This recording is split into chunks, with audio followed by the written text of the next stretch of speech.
Welcome to the Cellix video channel. In this video, we'll be looking at flow sensor coefficients. Cellix's flow sensors are calibrated for aqueous solutions by default.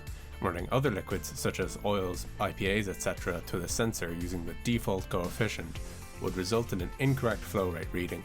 However, it is possible to add a custom calibration coefficient to correct the reading.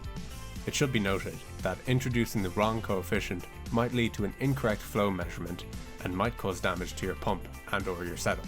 Please contact Cellix for more information on how to use custom calibration coefficients.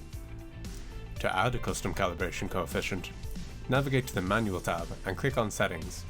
In the Settings window, click on the Sensor Settings icon. Then, open the Coefficients Manager. In this window, click on the New button, enter the name, media, and description of the media. Select the type of coefficient fit type, linear or polynomial. Then type in the coefficients and click Save. Once your coefficient has been created, it will be available in the Coefficients Manager window. To select the created coefficient, close the Coefficient Manager and select it on the Sensor Settings window. Select the created coefficient and click Update. If you'd like to learn more about our microfluidic solutions, check out our website at wearecellix.com or contact us using the info on screen or in the description below.